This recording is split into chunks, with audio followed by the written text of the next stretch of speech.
Esto es Agenda Nacional, por supuesto, analizando lo que ha sido este 2011. Ya vamos a hacer las proyecciones hacia el 2012. Les preguntaba antes de irnos a comerciales por el tema de la concentración. Y es un elemento distorsionador en los mercados. ¿De qué manera vamos a poder llegar a una competencia un poquito más abierta y a lo mejor más leal y más transparente? Fíjate, yo quería complementar lo que plantea Andrés delante, que tiene que ver no con una encuesta, porque no me voy a dedicar a eso, pero sí una cosa de fondo que tú planteaste que yo creo que tiene mucha relevancia. No solamente la gente se ve afectada en el bolsillo por lo que paga cuando va a un supermercado a comprar un pollo, sino que además los impuestos que les quitamos. Y en eso yo creo que también hay que ser un poquito más sensible respecto de la importancia que tiene el pago de impuestos. Porque aquí se ha construido una imagen que no es cierta. La gente cree que paga impuestos porque hace un cheque en la declaración de impuestos. Y la verdad es que eso no es así. La gente abre los ojos en su cama y empezó a pagar impuestos. Pagó impuestos por la luz, por el gas, por la mantequilla, por el pan, por el refrigerador, por los zapatos que se puso, por el champú, la ducha y el agua. Por lo tanto, el tema de los impuestos es mucho más profundo que el tema del precio que pagan las personas. Y en eso yo quiero colocar el tema de la discusión de la reforma tributaria. Yo no creo que sea necesario, después de haber trabajado 2 años en el gobierno, no creo que sea rigurosamente necesaria una reforma tributaria para proyectar el país. Yo creo que el gobierno todavía puede hacer un esfuerzo aún mayor de aquellas cosas que se han ido acumulando en los años, si digamos las cosas como son. Por lo tanto, administrar un gobierno que viene con una mochila, como bien decía un Carlos delante, con un crecimiento del gasto de una forma excepcionalmente, y podrán haber las razones en su minuto las que sean, pero también pensemos en esa gente que paga impuestos, pero no solo porque hace un cheque en abril, sino que abrió los ojos y empezó a pagar impuestos, y a esa gente también le tenemos que dar una respuesta. Se me adelantó en el tema, Willy, pero démosle. Yo no quería volver a lo que pasó hace 3 años, pero dado que William alude al mismo tema de nuevo, Carlos lo hizo antes, revisitémoslo. El 2009 el mundo pasó por la principal crisis económica de los últimos 80 años. Esa crisis en Estados Unidos, en Francia, en Alemania, en Italia, todavía no termina y probablemente el 2012 se va a agravar. En Chile fue radicalmente distinto. La economía se contrajo por 6 meses, un poco más, y ya a fines del 2009 estaba creciendo. El desempleo subió, pero lo que subió en Chile comparado, por ejemplo, con España, en que el paro, como le dicen allá, es 25%. Hay 5 millones de cesantes en España. Lo que pasó en Chile estuvo bastante controlado. ¿Por qué? Y esta es una diferencia de fondo filosófica con la derecha. Porque nosotros creemos que las políticas públicas, y en especial la política fiscal, no está llamada a cruzarse de brazo cuando el mundo se viene abajo. Está llamada a ponerse las pilas. Y por eso dimos bonos extraordinarios, por eso además creamos programas de obras públicas extraordinarias, por eso capitalizamos a Codelco para que Codelco pudiera seguir invirtiendo, y el resultado está a la vista. Y muchas encuestas CEPA en el pasado, el 2008, el 2009, el 2010, le preguntaban a la gente: ¿qué opina usted de la conducción económica? Y a pesar de la crisis, 2 de cada 3 chilenos decían: apruebo de la conducción económica. Es bastante distinto el panorama hoy, en que en la encuesta del CEP de ayer, antes de ayer, la aprobación respecto de la conducción económica es bastante escasa, ¿no es cierto? Lo que no deja de ser preocupante, ¿por qué? Porque estamos a puertas probablemente de un recrudecimiento de la crisis europea, y esos son los momentos en que en Chile se necesita confianza. ¿Es buen momento para hacer reforma o perfeccionamiento tributario, don Carlos?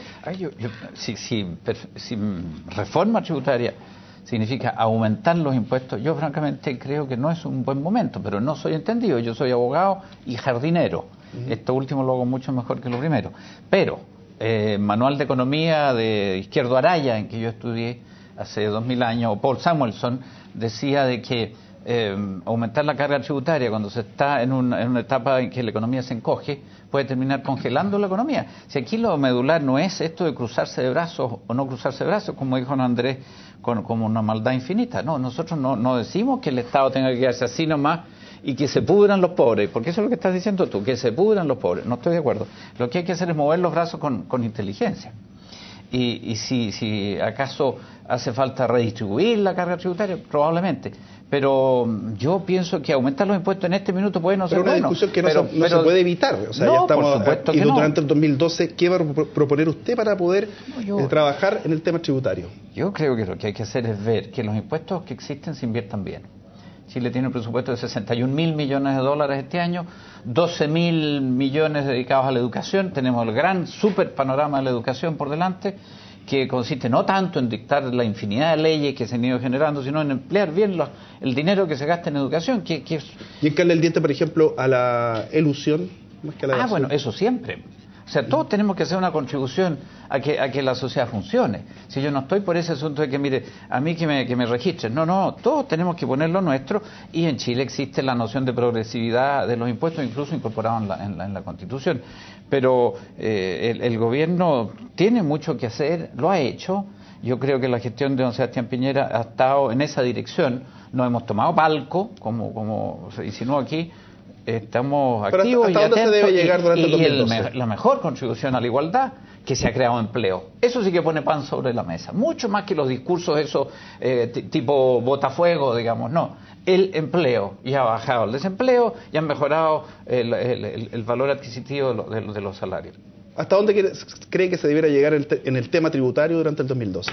¿Qué se debiera conseguir? Yo creo que lo que hay que conseguir, ya más o menos lo anuncié, el mejor empleo de los impuestos que se perciben, buscar maneras quizás de redistribuir la carga. Por ejemplo, yo creo que hay muchas sociedades que tributan en base a presunciones, que me parece a mí que constituyen un zafe tributario. Yo creo que eso habría que revisarlo, me parece. ¿Mundo agrícola? Entre otras cosas el mundo agrícola, pero no creo que haya que esgrimir esto del alza tributaria como la solución universal. Ayer, fíjate, en un debate en Valdivia, tengo 30 segundos, se me pedía que batallara yo, que me inclinara por la construcción de una segunda vía de acceso desde el norte a Valdivia que fuera gratuita sin peaje. Entonces yo dije, bueno, en fin, yo creo que los peajes son un impuesto adicional, en realidad el tramo es corto, creo que el fisco tiene recursos como para construir este tramo, pero... Y llegué hasta ahí y uno de los interlocutores me dijo, pero por favor, lo que hay que hacer es renacionalizar el cobre. Entonces, a ver, yo le exijo una explicación, le dije, porque o construimos la carretera o nacionalizamos el cobre. Los recursos son limitados y hay que usarlos con cuidado y dirigir políticas públicas que creen confianza, que den trabajo. Y eso no significa dar por buena todas las maldades de que son capaces los que tienen posiciones dominantes en los mercados. A propósito de dominante, reforma... ¿Sí? Una palabra, sí. Prometo que será corta respecto de la reforma tributaria. La pregunta, a mi juicio, debe partir por otra pregunta que es prima hermana. ¿Debe o no haber, y a mi juicio por supuesto que la debe haber, una potente reforma educacional? Gente muy seria, profesores de la Universidad de Chile, dicen que esa reforma, varía un poco dependiendo que le ponen a uno a la cazuela, cuesta aproximadamente 1,5 puntos, 2 puntos porcentuales del Producto Interno Bruto. Esos son varios miles de millones de dólares. Lo que yo entiendo que hay gente que le gusta o no le gusta la reforma tributaria. Lo que yo hallo que no es lógicamente consistente, es decir, quiero una reforma educacional y al acto seguido decir, pero me opongo a levantar los recursos. Yo creo que una reforma que va a ser permanente, porque las reformas educacionales no se hacen para 2 años, se hacen para una generación o 2 o 3, ¿no es cierto? Y eso significa poder decirle a ese estudiante, el financiamiento de tu carrera está ahí, la plata va a estar. O sea, la duda es de dónde sacamos la plata. Y hasta donde yo sé, los gobiernos tienen solamente una fuente de financiamiento, se llama impuestos, no tienen otra. Hay algunas que son transitorias, el cobre sube, el cobre baja, en fin, pero la única permanente, estable es la carga tributaria. Y si vamos a gastar más en educación, cosa que a mi juicio es importante hacer, la pregunta es dónde va a salir la plata, y creo que la respuesta es bastante obvia, hay que ver cómo aumentamos la carga tributaria con ese fin. Pero los impuestos no es la única fuente, Andrés. También tú puedes bajar los gastos como lo hace cualquier dueña de casa. O sea, si los ingresos están ajustados, ajusto el gasto. Por lo tanto, hay formas alternativas y hay que ser ingenioso. Yo creo que en eso el gobierno ha avanzado bastante. Yo creo que ha sido lo suficientemente ingenioso y hoy día ha planteado una discusión, pero no ha tomado una posición, porque efectivamente las reformas tributarias, como dices tú, son muy profundas, son muy duras. Y nadie nunca va a estar en desacuerdo contigo ni con nadie de que se necesitan recursos para una reforma educacional que finalmente es lo único que logra la igualdad social, porque tenemos gente más educada, mejores profesionales y que al final generan, como decía Juan Carlos, empleo. La única fuente estable en el largo plazo para la dignidad de las familias es el empleo. Todo tiene que apuntar a generar empleo. Vamos al otro tema que teníamos pendiente, que es la reforma política. A ver, cambio en el sistema binominal. Pero la pregunta que te le quiero hacer a ti, Javier. Con toda la reforma al sistema de justicia de los últimos años, ¿se consiguió una justicia más cercana a la gente, más democrática, más al alcance de todos? ¿Puedo decir algo respecto a la educación antes? Pero por supuesto. Lo que pasa es que yo lo estoy escuchando y escuchamos de recursos y dineros y qué hacemos. Yo creo que la reforma a la educación va por otro carril, no va por el si cuánto dinero le pongo, si los recursos al final del día son escasos, sino que tiene que ver con las concepciones de cómo afronto el problema de la educación. Yo en este tiempo que me he estado dedicando a la educación, que se me invitó a participar en un proyecto potente como es la Universidad San Sebastián, estoy tratando de entender cómo es las mejores formas. Y fíjense que me he percatado, no porque lo haya dicho yo, es de lo que he estudiado, de que los mejores sistemas educacionales son aquellos en que no se hace diferencia por quién recibe la clase.